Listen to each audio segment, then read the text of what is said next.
Well,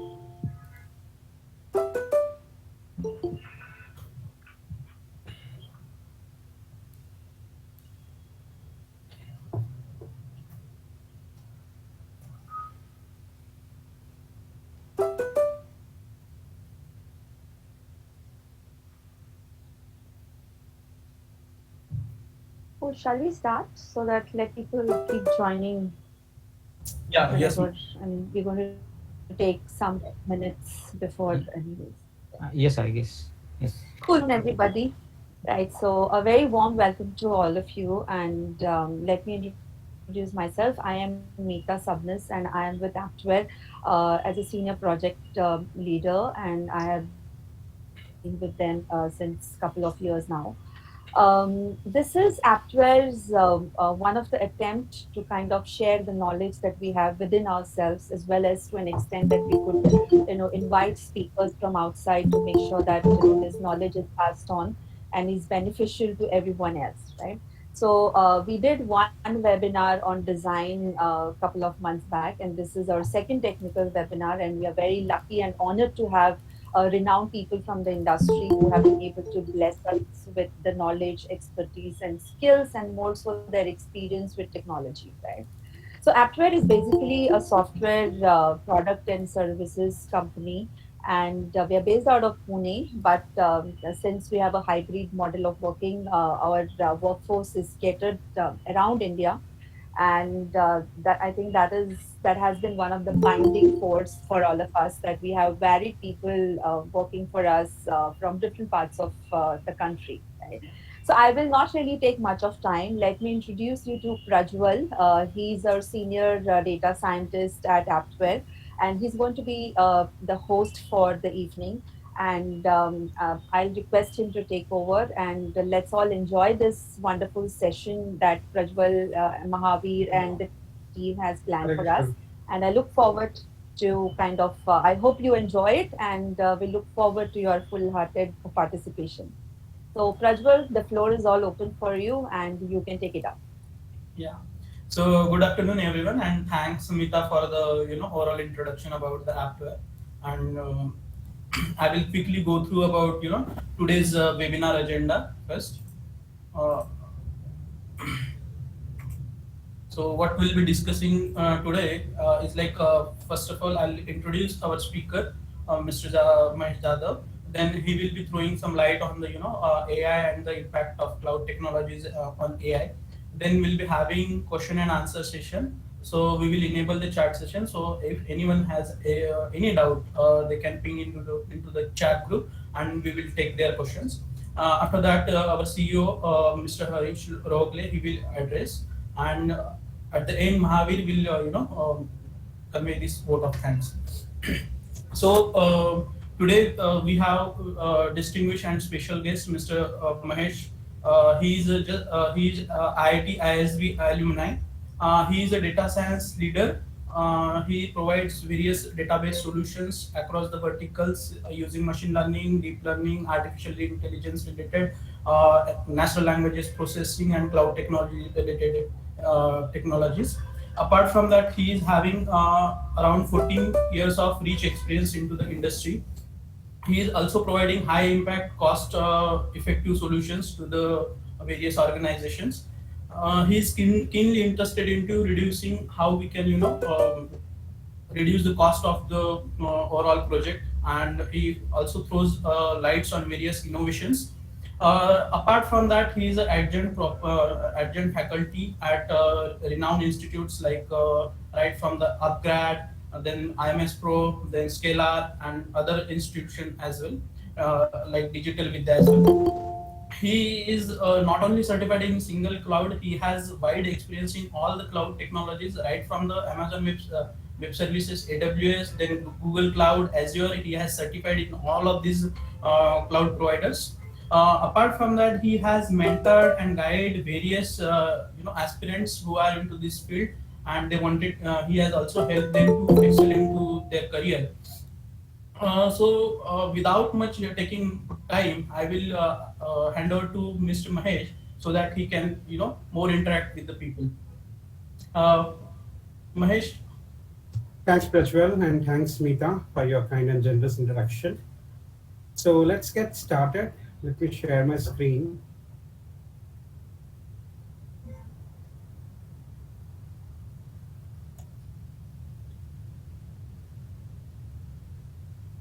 Let me know once you're able to see my screen. Yes, we can see. Yes, we can. Thanks. So today we are going to discuss about AI and impact of cloud in AI technologies and vice versa. I welcome you all the audience. I've seen that you are from different strata in the industry. Some of you are software developers, UI UX designers, tech recruiters, and also among other categories which people work in IT and other sectors, marketing and things like that. So I try to keep this session as generic as possible, but it's very imperative that those who are working in the field of industry, IT, etc., should understand how AI and how cloud is going to impact every industry. So that's how we have chosen this topic. So as the agenda is like this, we will cover a brief introduction to AI, and we'll see how AI is impacting all aspects of our daily life. We'll also discuss about what is cloud and how are the cloud technologies coupled with AI are creating wonders, and we will see what lies in the future ahead. So to many of you, you might be using AI in every walk of life, sometimes with knowledge and sometimes without knowledge. So there are many aspects to what we call as AI. Okay. So you might have heard different terms like deep learning, machine learning, natural language processing, natural language understanding, natural language generation, statistics, and other branches of AI, or we also call as data science. So if you see here, artificial intelligence is nothing but a way through which you enable computers to do the functionality which a human can do, very similar to a human but in a very faster way. That's at a high level what is artificial intelligence. Now if you ask me what is machine learning, what is deep learning, and how is that related to AI, the answer is simple. AI is like a superset of which machine learning, deep learning are all subsets. So anything which you can automate using data and with the help of machines mimic the human kind of outcome, then that can be included in artificial intelligence. For example, you may automate the process of making coffee, right? Similarly, you may automate the error resolution in a particular banking module through usage of machine learning, right? So wherever we are trying to use data, we would call at a broad level that as artificial intelligence. Now, technically speaking, machine learning. So what is machine learning? Machine learning is a set of statistical algorithms which we use, where we use historical data to predict something. Okay, so basically we are leveraging the historical data what we have at our disposal, and we are predicting what would be the future outcome for an unknown observation. As simple as you are trying to find what would be the price of house in particular area of a region, say Pune. You want to predict what is the price of a particular flat in say Kothurud region of Pune. Okay, so what you will do is you will collect historically what is the price of a house, what was the price for a particular carpet area, what is the crime rate, what is the vicinity of that particular place to various important junctions like railway station, bus station, etc. So basically, what we try to figure out is the independent variables on which your target variable is dependent.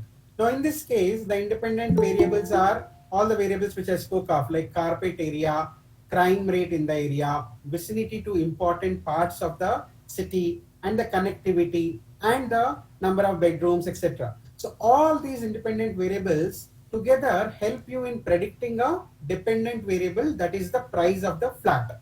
So this is a very simple example of how a simple regression, linear regression technique, which is part of machine learning, will help you determine the price of the house in a particular area. Similarly, there are examples like whether it would rain tomorrow or not.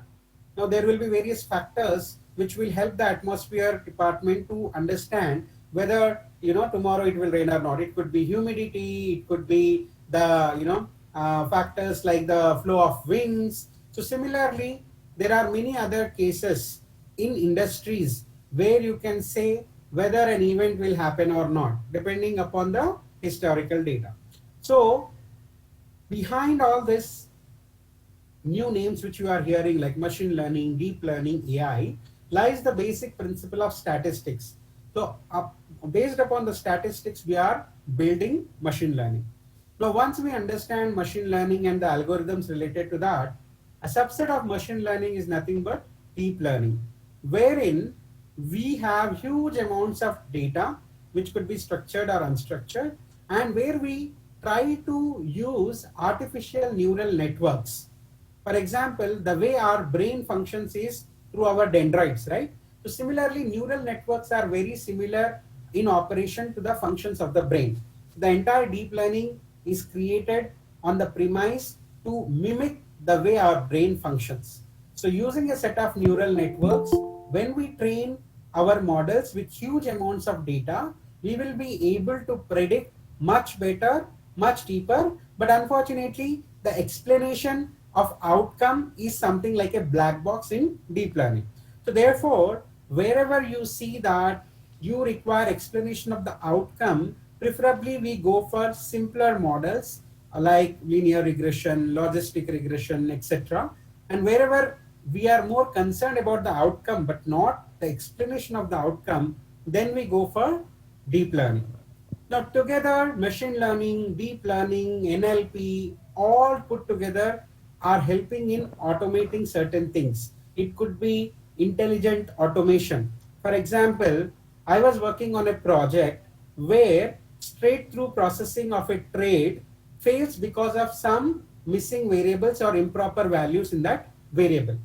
So what we did, we figured out that to fix this particular error, we had to have an operation team which needs to look into the error and then solve the error by manually using their domain knowledge. They used to fix it, and only after that the trade used to go further and get processed. Now, historically, we collected the data, both the failure data and the action taken by the operations team. Now, we have a wealth of data. We just did some analysis and figured out that 35% of errors are occurring just because of one missing value in the particular field. Now, what we did is, what is the operation guys are doing to fix this? So once we know the solution which the operation guys are offering, we had a historical data and we knew where the problem is coming majorly.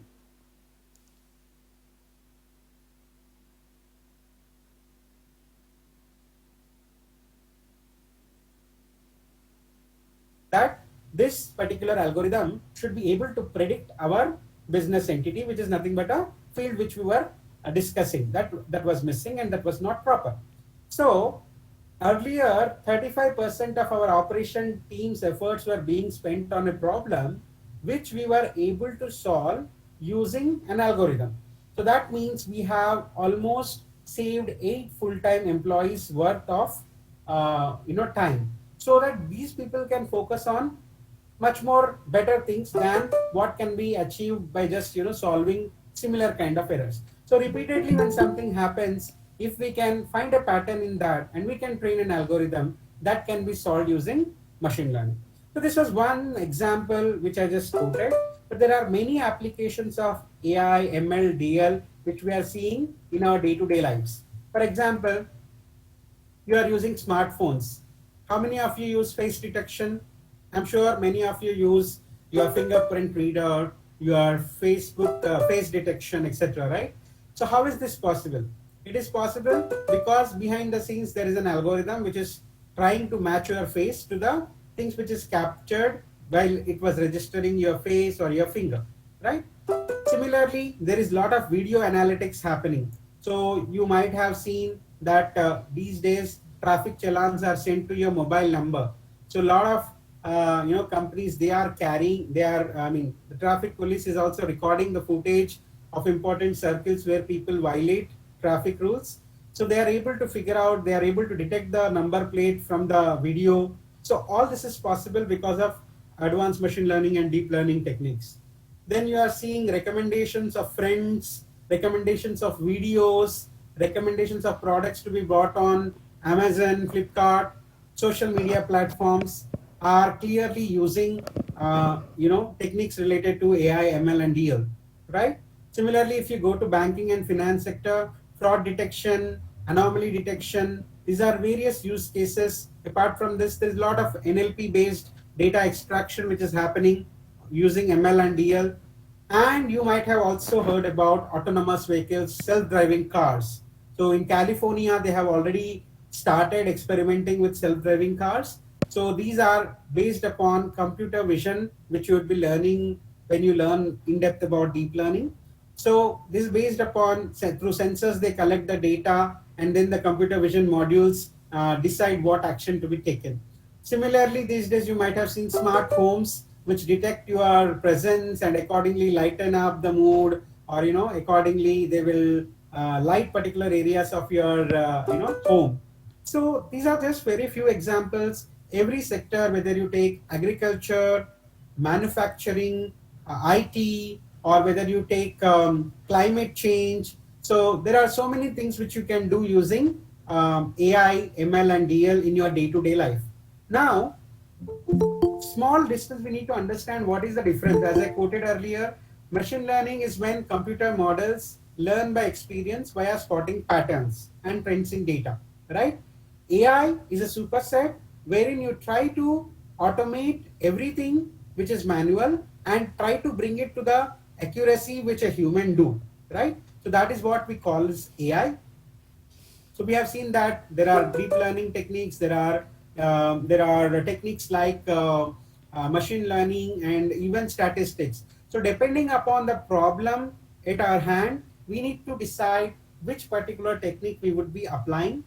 Now the question comes like, are we just limited to use our laptops or computers to create these models? The answer is no, because we have very limited capacity in the form of our laptop or desktop. That is why companies have their own servers, which we call as on-premise setup, right? Private setup. So every company will have its server where you will host this model and then you will run this. But imagine if you are working on, imagine it is a sale day at Amazon. I think currently we have Independence Day sale going, right? So when such events happen, you cannot estimate what would be the number of people who are logging in onto your website. The volume may tremendously increase. In such cases, your on-premise systems may not be a viable option, right? Because they are not scalable infinitely. But when you come to cloud, what is cloud? Cloud is something on internet where you can easily scale up your hard drive, where you can seamlessly ensure that your capacity to handle input requests without any hiccups. Okay. So many a times you might feel that if you are working on some on-premise server and there is a huge demand or a huge influx of input requests, the input requests may not be satisfied and there could be outages. That may be because there is an on-premise server which is supporting that website. But if that is hosted on cloud, then there is a seamless scalability which is possible. So cloud brings you that kind of flexibility, that kind of security. It brings you that kind of scalability, because of which cloud has become very popular in the last few years. So there are various clouds services which you might have heard of or used as well. So the primary company which has taken the market in the initial days was Amazon Web Services, right? And then came Azure, Microsoft Azure. And of late, Google's GCP is also capturing the market very, very fast. Now, why? What is the relationship between cloud and AI and ML?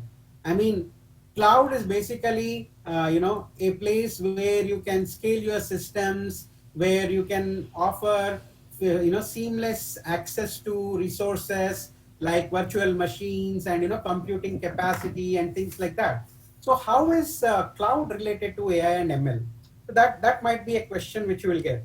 But of late we have witnessed that any model which you create on your premises again may not be scalable, because if you want to scale it you may have to add additional capacity. Adding additional capacity means the companies or businesses need to factor in the budget for that. So there has to be a lot of capex which has to go into that. So unless you account for a future model which you will be building and what how scalable it should be, you cannot clearly estimate what should be the on-premise capacity for hosting such a model. In such cases, it becomes imperative that we all subscribe to cloud services. So cloud services are a suite of services where it offers you different kinds of setup. If you want cloud just for storage, you can just use it for storage. If you want to use the cloud serverless services like Lambda service in cloud, AWS. Similarly, you have other serverless functions which you can use in Azure. So there are so many services which are inbuilt within the cloud, which can help you not only to the build the algorithms or the solve the problems using cloud services, but also to host your models on the cloud, also to host your data on the cloud. The cloud as such provides an infinite, near to infinite capacity in terms of expanding the network, in terms of expanding the infrastructure, and in terms of providing the speed and agility required for you. Okay, so that's some brief introduction about cloud, and there are many advantages of going using cloud based AI ML. For example, as I said, elasticity and scalability. So AI models need an elastic cloud infrastructure that can scale up very easily. For example, you are using your YouTube, right? And when you see the recommendations, how many users use YouTube every day? Millions. So if you have to ensure that millions of people get a seamless experience in terms of using YouTube and to provide recommendations to them, Google uses its GCP powered engine, which creates this kind of system for all of us to experience a seamless experience when we are using that particular website. Similarly, for example, with day and day, you are seeing that the number of people who are educated on internet, who are using internet, due to the free access of internet, near to 0 rupees. I mean, we are hardly paying 300 rupees per month, but we are accessing daily 1.5 GB of data. So with all this penetration of internet, even to the remotest part of our world, we are seeing that everyone is using these services day in and day out. So what is happening? The number of users are growing phenomenally. And if the number of users are growing phenomenally, definitely the service should develop the capability to host them, to allow them to use that service. Otherwise, they will become irrelevant. So any organization, any enterprise, it wants to become super relevant for its audience. It has to ensure that the required infrastructure is seamless, scalable, and is also very very elastic. I mean, if I want to use the resources during a particular peak season, I should be able to expand the capacity, and when the seasons are dull, I should be able to decrease the capacity. So cloud offers you pay as per your use kind of facility. So when I know that I'm going to experience very huge demand, I'm going to scale up my infrastructure and automatically, or I can do it manually. So all those facilities are provided by cloud providers. Similarly, when the season is dull, I want to decrease the capacity to certain extent, I can do that. So I need to pay only for what I use. So that is a very beautiful concept which we have in cloud systems. Now, if you see, the cloud systems also provide you the capability to reduce and increase the cost by increasing or decreasing our number of resources required. That is what we call as disposability. And the other thing which I spoke about was quick access to large data stores and compute resources. Suppose you are working on your PC, which is 16 GB RAM, and then you created a model. You are able to successfully run that model for 100,000 records, or say 10,000 records. Tomorrow, you will come across a situation where you have to process this model for 10 million records. So would your computer support this kind of huge volume? No, it will give up.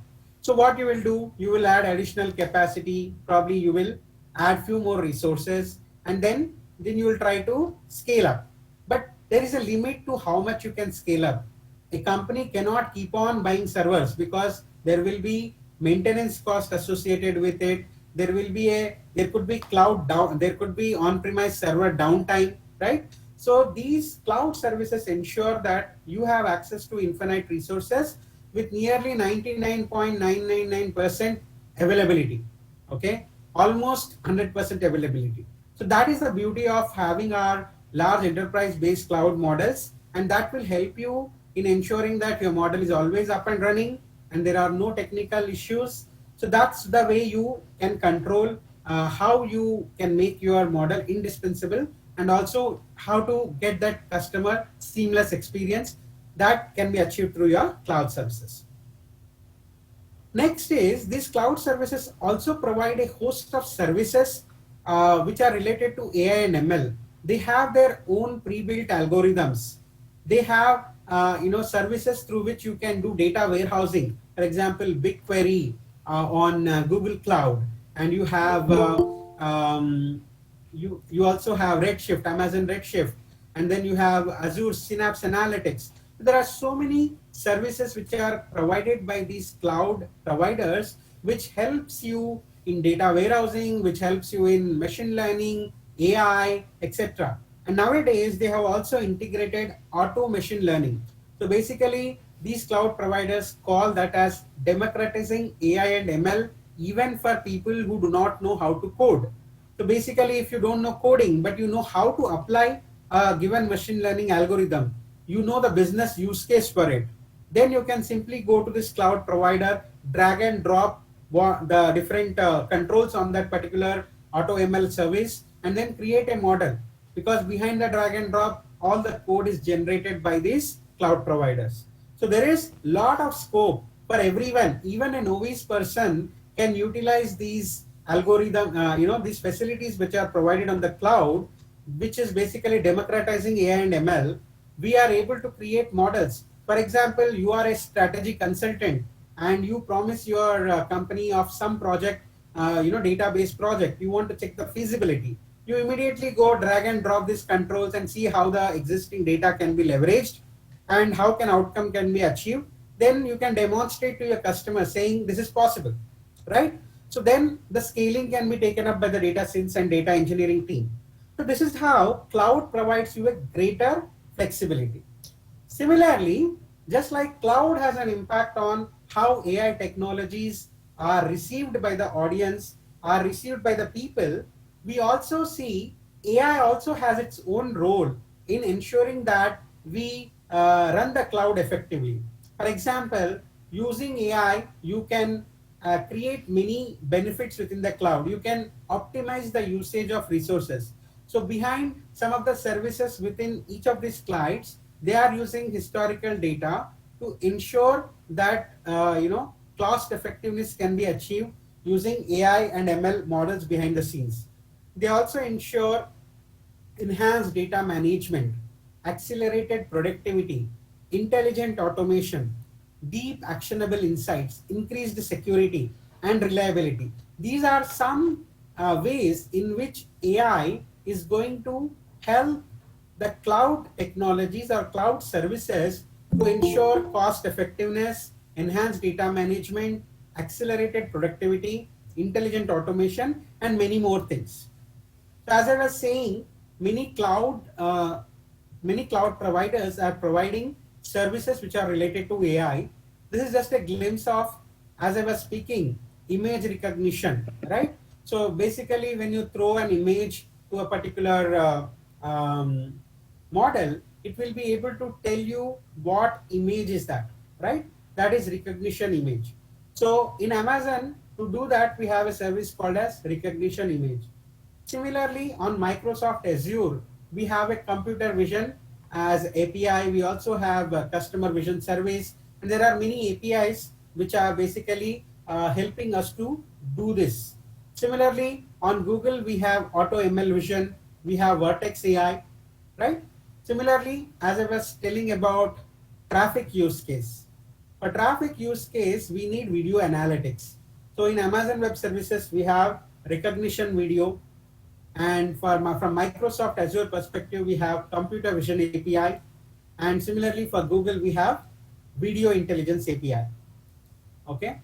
Similarly, you might have seen many of these YouTube videos these days. You can generate captions on the flow. So how is that possible? Because behind the scenes, there is speech to text algorithm, which is in function. So in Amazon, there is a service called as transcribe, which will do the needful for you. Similarly, in Microsoft, you can resort to speaker recognition API. And on Google, you have speech API.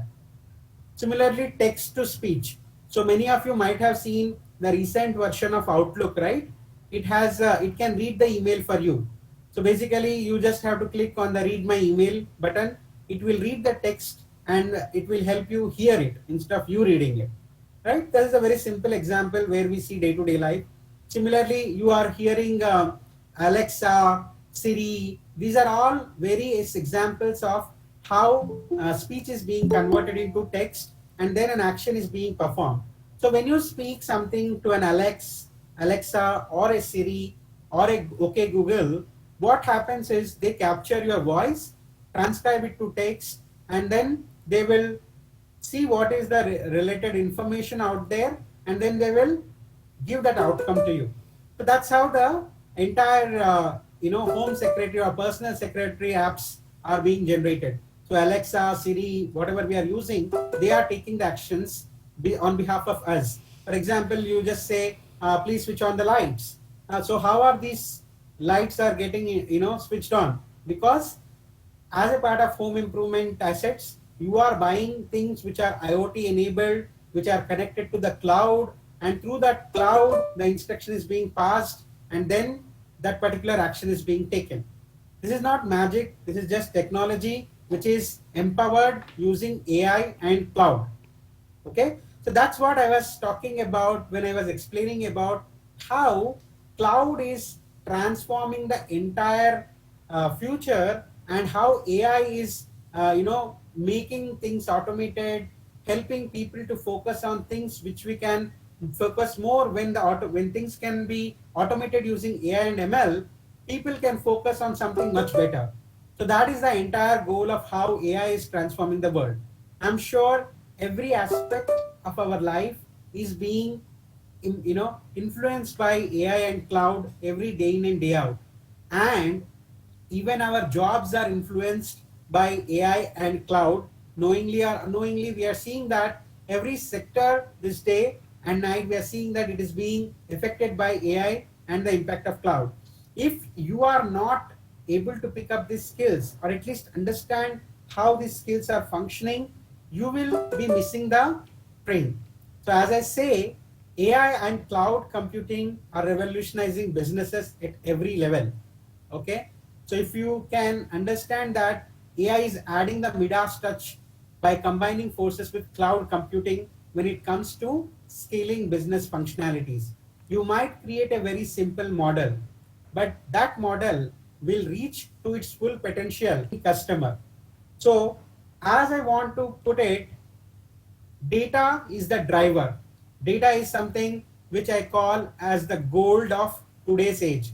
There was a century, 20th century, where people used to call oil is like gold.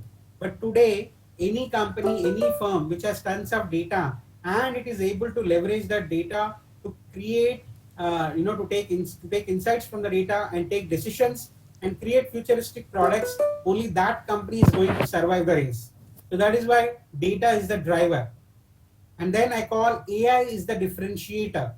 So if you are able to automate things, if you are able to extract insights, understand your customers, hyper personalize their experience, that would make you stand out among the crowd.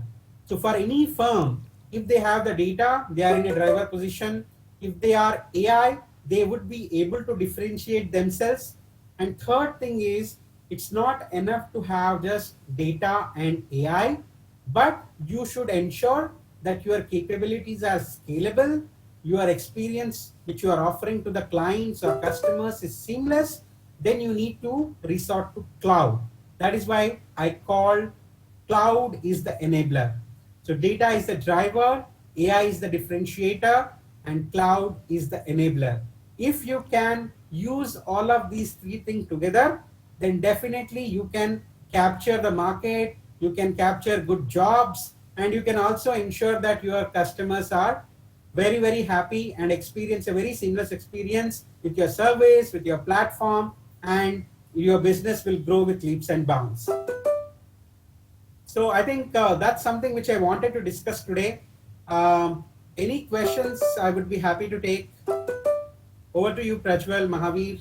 Yeah, thank you, Mahesh, for throwing light on AI and various AI, cloud providers. It was a insightful session.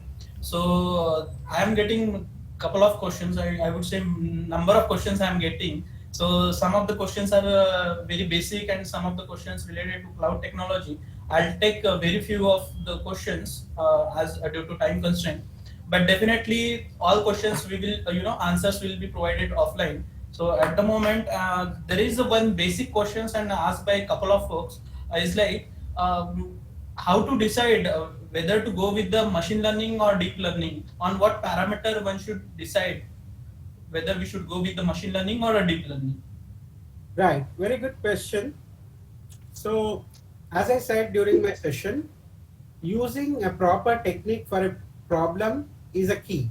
Okay, if your problem can be solved using machine learning, then there is no need for trying something very complex.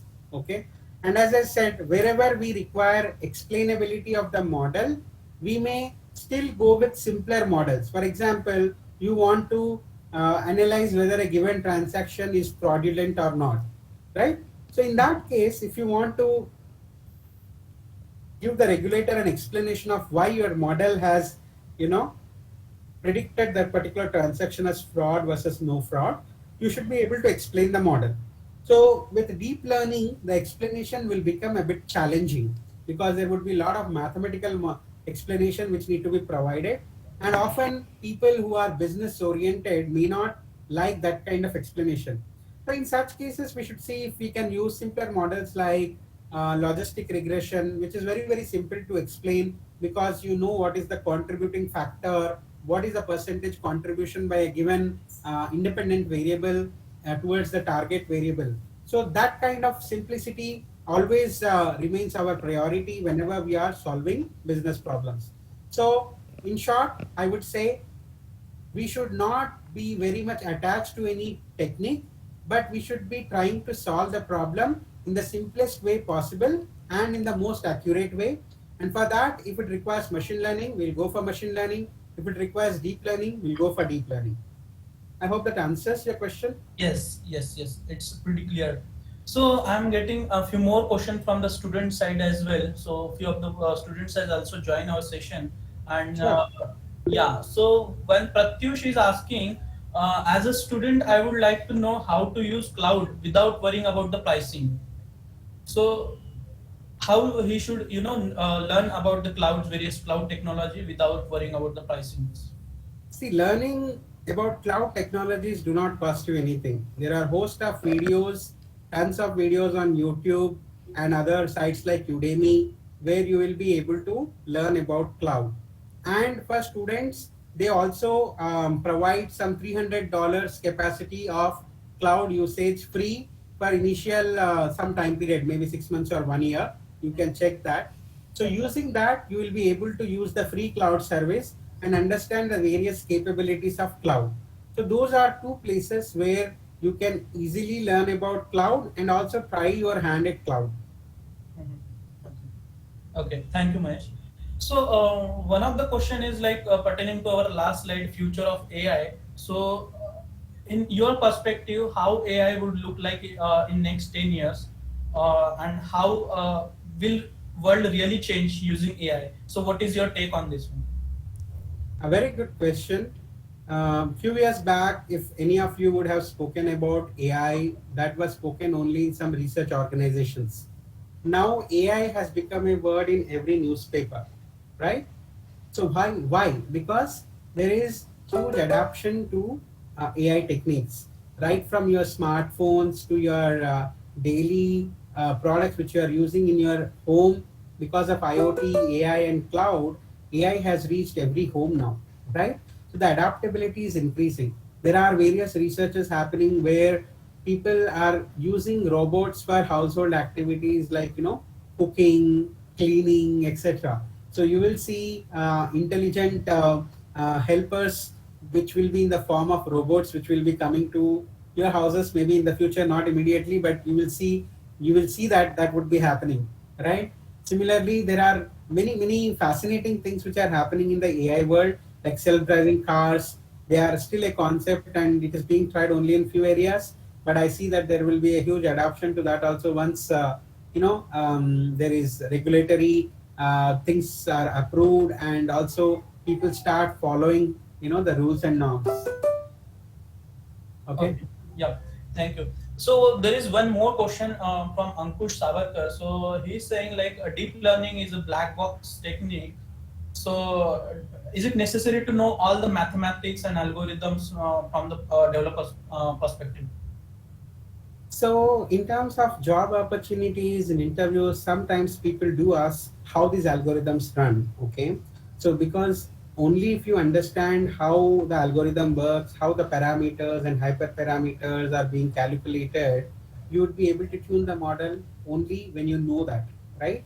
Mhm. So, from that perspective, I would say definitely yes, you would need that.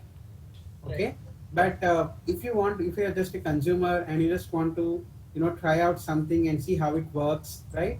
So in that case you can use any cloud service and try it out. Okay, you don't need deep explanation or deep understanding there.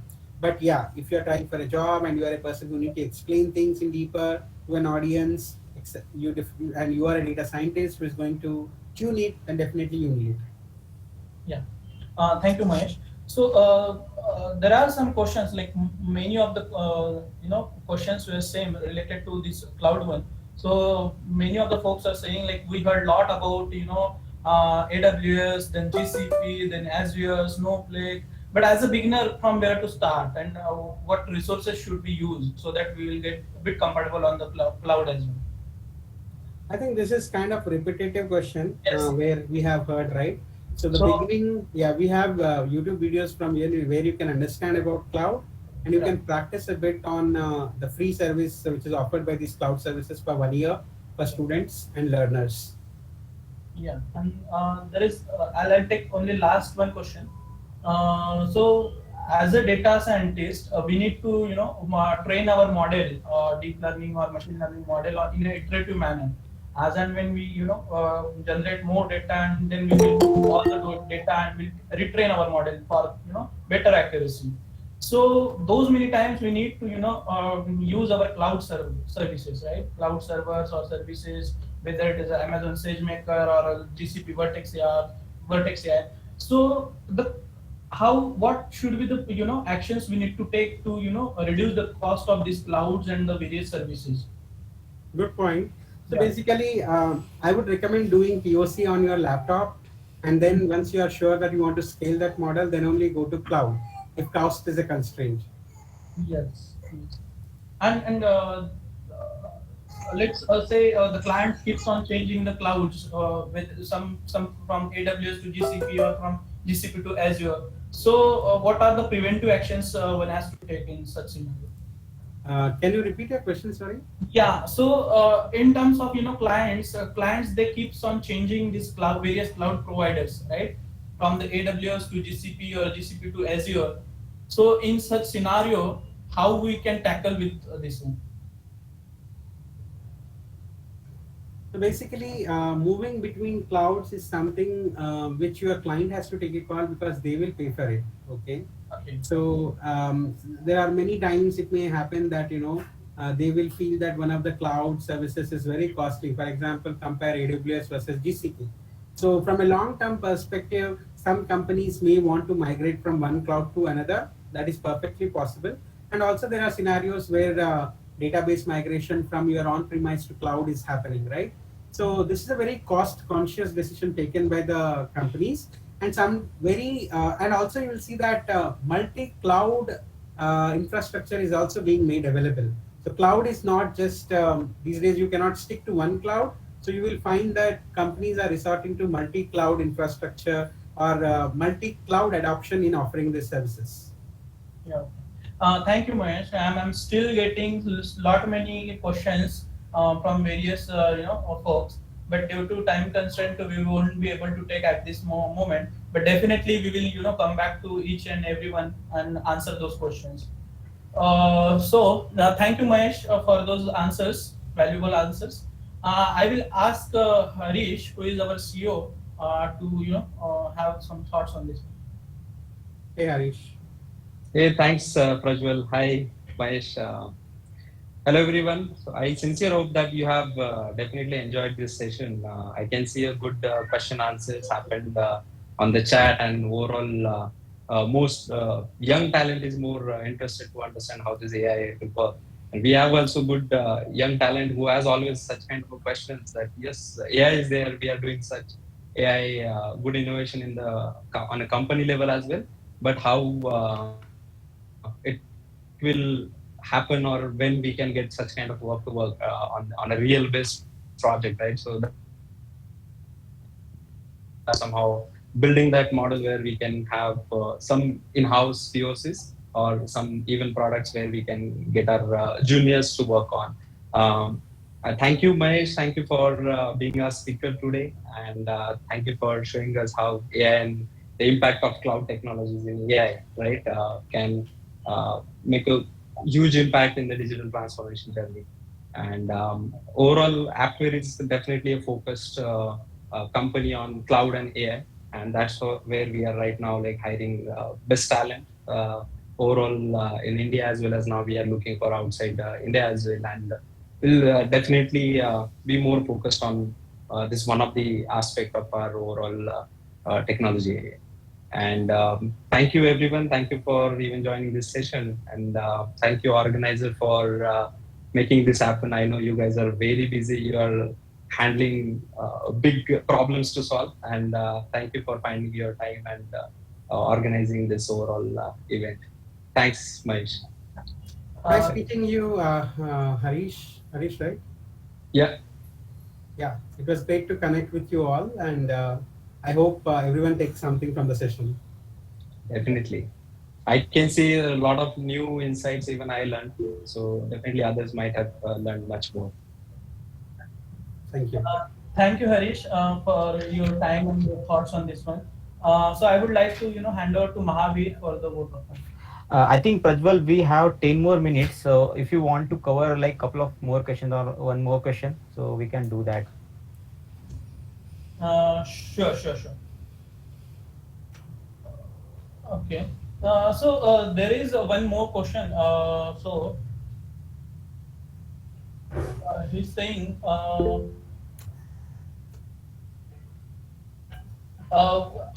we can tackle with the messy data, like nowadays there is more unstructured data, right? So it would be what are the essential steps one need to take to make those unstructured data into structured one, and we can clean those messy data.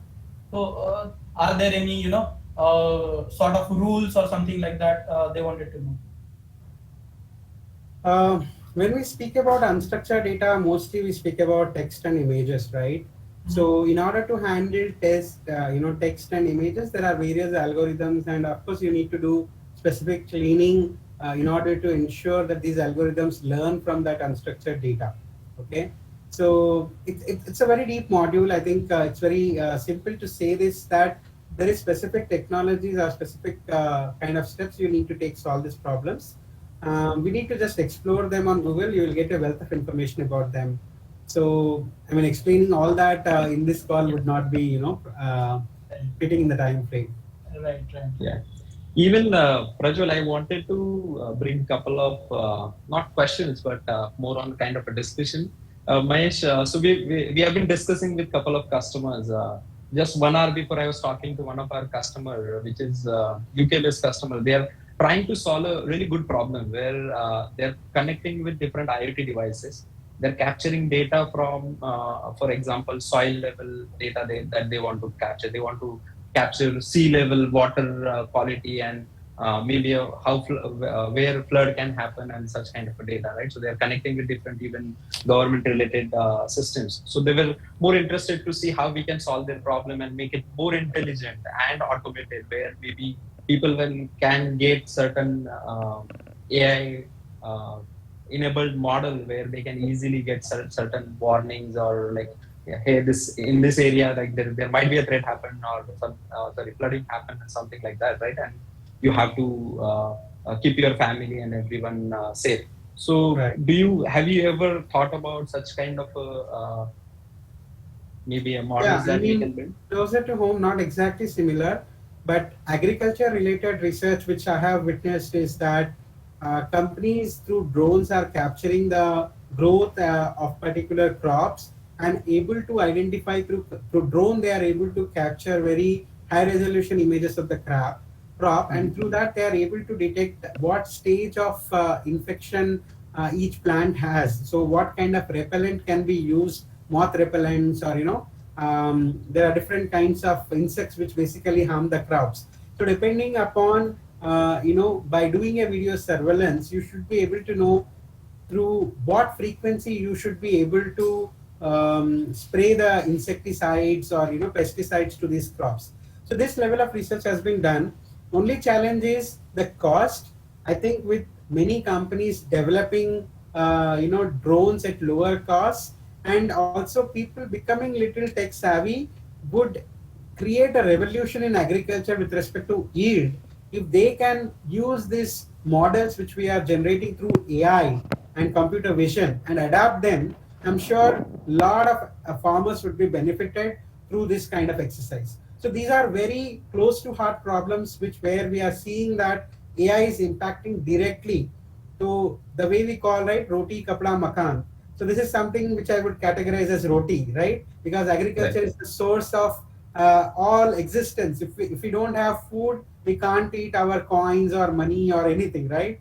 So Right. obviously, if agriculture yield could be improved through advent of usage of AI, there's nothing like that. And a lot of research has been done, and people are using that. But unfortunately, most of the people who do farming, they are illiterate. They are not able to use these technologies, neither because either they are because illiterate or they don't have sufficient money to procure this equipment. I'm Right. sure every government has to focus towards how they can enable our farmers to ensure that this becomes very simple, as simple as using a smartphone. Now even an illiterate person is able to operate a smartphone. He's able to use WhatsApp, Facebook, etc. If you go to the Yeah. remotest part of our country, we can see that. When using drones become as simple as just typing a button on an app, or pressing a button on the app, I think that day we will see the real revolution in agriculture. And I'm sure that day will come, if not in 5 years, maybe in 10. And yeah, I can tell you, I was talking to one of even like not central government of India, but state government, one of the key person. He was talking about center is investing a lot in such kind of innovation. They are already keeping thousands of crores to just basically on a annual basis to do such kind of research, come up with such innovations. You can go with ideas and they're ready to do it. I think the right now the problem is something that lack of understanding maybe between the government people who are there or maybe those who are sitting on that chair, right? They don't know how this innovation can make wonders. So Exactly. uh, yeah, but I think definitely I think in India also now most of the products where we are talking, right, everyone is focused on the AI. They Right. want to go with AI as well as cloud services. Mahavir and Prajwal, these guys are using AWS services very effectively. I can see a good number of billing on a monthly basis, right, from AWS, how we are getting charged.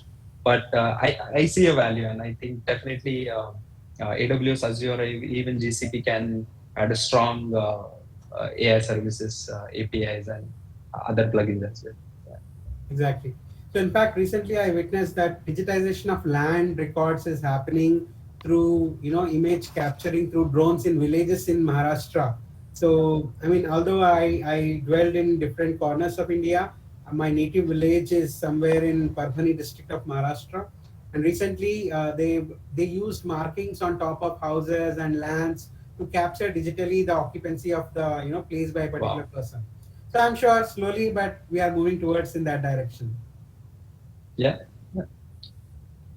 Wonderful, wonderful interacting with you all, and yeah, happy to be again here sometime. Definitely. Thank you, Harish and Mahesh.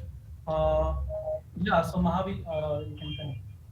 Yeah, before Mahavir proceeds with his last segment, I'd like to ask a question to Mahesh. I have 15-year-old son and he's in 10th this year, and I see his inclination towards learning AI, and he's developed his own engine through some course that he did in school. So what would be your advice to students of his age, maybe 15, 16 years old, who want to probably they're still unclear about future, they're still unclear about what career progress that they need to do in life. What would be your advice to them if they really want to move towards AI and dive deeper into it or create a career into it? So what exactly would you want them to, how do you want them to proceed at this tender age, basically? Wonderful question. Right now, many schools or students are using some automated platforms to create, wonderful software like Raspberry, which is again a, very ready-made platform to create something innovative and just experiment it. Okay. So I think one thing is there should be a unflinching interest in mathematics and, coding, which would be required for any AI practitioner, and then they would be able to learn the techniques related to statistics, machine learning, AI, which is a natural curve for anyone to experiment with. Unless one has deeper understanding of algorithms, mathematics, he may be able to use UI. And as I said, these cloud providers are democratizing AI, where you need not know everything, just use auto ML. They will just use drag and drop buttons. But then if you need to tune, if you need to personalize it to a particular domain, because domain understanding, programming, and mathematics, these three things are very key for anyone to be a successful data scientist or an AI practitioner. If he is able to have a good understanding of the domain, he would be able to tune the algorithm accordingly. But if he just uses automated functions, then may or may not be able to get the full power of AI into his business use case. So, Got it. as a person in school, I would ask him to learn Python.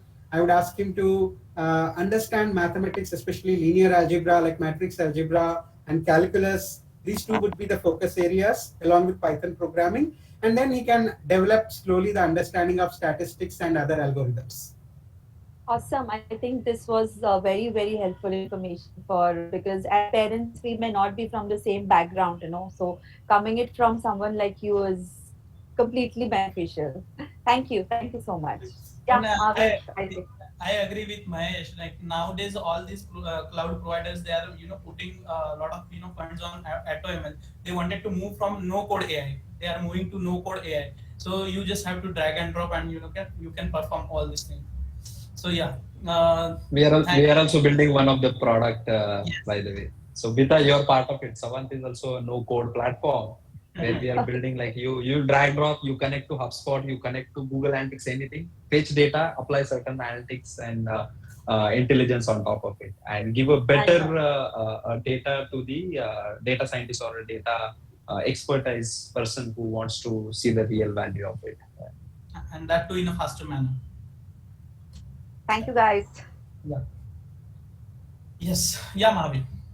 So I think it was a really fun event, I would say. So as Mahesh has rightly said, like data is a new goal, right? And we all are behind the goal. But we have to not only look for the goal, we have to find out where the gold mines are, right? And as Mahesh has said, cloud is and cloud will be the new gold mine. And we like Mahesh has already like empowered us with the kind of inputs which he has given about the cloud and AI technologies. So, as we are almost at the end of the session, I would like to express my gratitude to our wonderful speaker, who is not only having the expertise in AI, ML, or cloud, but he is having a very good grasp into linear algebra, mathematics, and he knows like how to deliver it effectively. So we all have seen that how simple examples he has taken today. Like we are having very diverse we are having very diverse participants today, and to make it easy for all of them, he used very simple examples, and also the Q&A sessions was very insightful, I would say. So thank you so much, Mahesh, for taking your time out and like providing us the insights about these latest technologies for which people are all people are looking for. And also, I would like to thanks to the our audience who was very receptive and the kind of questions they have asked. At the same time, I request you all to respond to us like 1 minute survey, which like we have posted in a chat, and so this survey will help us to conduct more sessions like such, and we will also come to know like what parts we need to improve upon. And also, like the as you must have seen, our CEO Harish Rokle, he is not only he's having like good grasp on AI and cloud, and he always looks for the new technologies and new trends in the market. So, and thank you very much, Harish, for really encouraging us to take such sessions. At the Thank end, you so much, and I'll definitely look forward for next sessions, mostly in AI and cloud again. Yeah. sure, Harish. So at the end, like there are many people for behind making this event successful. So thank you one and all for making this event successful. And once again, thank you so much, Mahesh, for your time. And from on behalf of Apptware family, we would like to give our sincere thanks to you. Thanks, Mahavir, for being the bridge between me and Appware, and I'm glad we could connect. Happy to share my experiences in future as well. So yeah, thank you so much. Thanks, Mahesh. Thanks for your time. I think this was absolutely an insightful session, and look forward for your participations in many such, because this is just the tip of the iceberg, and we have a lot of such sessions planned future, and we look forward for towards your cooperation and having you again with us sometime very soon. Sure. Thanks. Bye. Thanks, Prajwal, for being an excellent host. And I know that you and Mahavir and Vallabh, not to mention here, but all of you have put in so much of efforts in this. So thank you, guys. Thank you for your time. Yeah. Thank you, All right. everyone. Thank you Thank all. you. See you. Bye. Bye Bye bye. bye.